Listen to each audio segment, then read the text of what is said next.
Assalamualaikum warahmatullahi wabarakatuh. Kami dari kelompok 7 akan mempresentasikan hasil tugas kelompok kami, yaitu pengertian negara hukum. Sebelum masuk ke dalam materi, saya terlebih dahulu akan memperkenalkan kelompok saya. Nah, yang pertama saya sendiri Abdul Mujib, yang kedua Asep Maulana, yang ketiga Dedi Iskandar, yang keempat Melia Hasanah, yang kelima Kiki Tajkia, yang keenam Yujharwi Rahman, yang ketujuh Yoel Nanda. Baik, itu semua adalah kelompok saya. Mari kita lanjut ke dalam materi.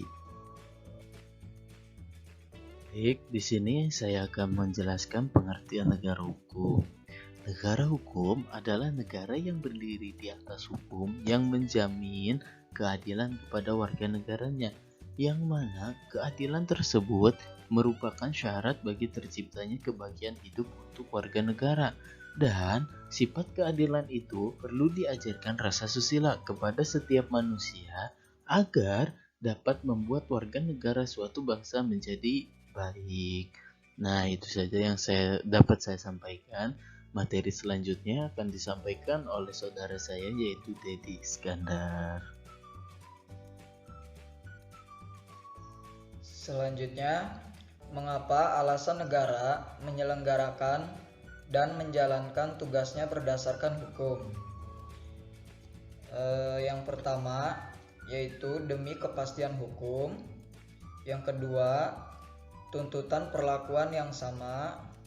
Yang ketiga, legitimasi demokrasi. Dan yang keempat, tuntutan akal budi. Baik, selanjutnya ada beberapa unsur-unsur negara hukum. Yang pertama, ada hak dasar manusia dihargai sesuai dengan harkat dan martabatnya sebagai manusia. Yang kedua, adanya pemisahan atau pembagian kekuasaan untuk menjamin hak-hak itu. Yang ketiga, pemerintahan dilakukan berdasarkan peraturan perundang-undangan. Yang keempat, hadirnya peradilan administrasi dalam perselisihan antara rakyat dengan pemerintahannya. Selanjutnya yaitu ciri-ciri negara hukum. Ciri-ciri negara hukum terbagi menjadi 4. Yang pertama, kekuasaan dijalankan sesuai dengan hukum positif yang berlaku. Yang kedua, pekerjaan negara berada di bawah kontrol kekuasaan kehakiman yang efektif. Yang ketiga, berdasarkan sebuah undang-undang yang menjamin hak asasi manusia. Dan yang keempat, menuntut pembagian kekuasaan. Konsep negara hukum. Konsep negara hukum adalah konsep yang menempatkan hukum sebagai sumber kedaulatan yang tertinggi dalam penyelenggaraan negara, yang telah dikenal sejak zaman Yunani kuno oleh Plato. Disebut dengan nomos atau norma, yang kemudian berkembang menjadi nomokrasi atau pemerintahan oleh hukum, dengan tujuan menempatkan hukum sebagai pembatas dari kekuasaan yang dimiliki oleh penguasa. Konsep ini adalah reaksi terhadap konsep kedaulatan negara atau disebut dengan Majestat yang menempatkan kedaulatan tertinggi ada di tangan penyelenggara negara.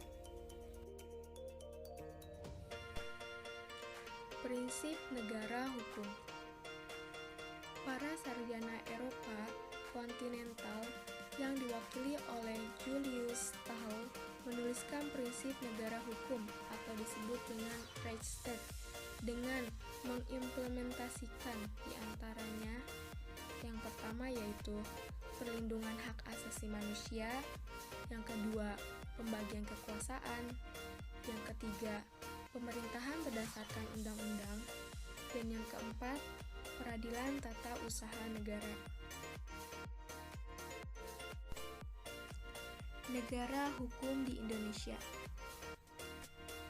Dilihat dari landasan yuridis negara hukum Indonesia, Konstitusi kita Undang-Undang Dasar 1945 secara nyata menyatakan Indonesia sebagai negara hukum, yaitu pada pasal 1 ayat 3 Undang-Undang Dasar 1945 dengan berbunyi, Negara Indonesia negara hukum. Selain itu, dalam penjelasan umum Undang-Undang Dasar 1945 tentang sistem pemerintahan negara, dijelaskan bahwa yang pertama, Indonesia adalah negara yang berdasarkan atas hukum atau disebut dengan Rechtsstaat, tidak berdasarkan atas kekuasaan belaka atau disebut dengan Majestäт.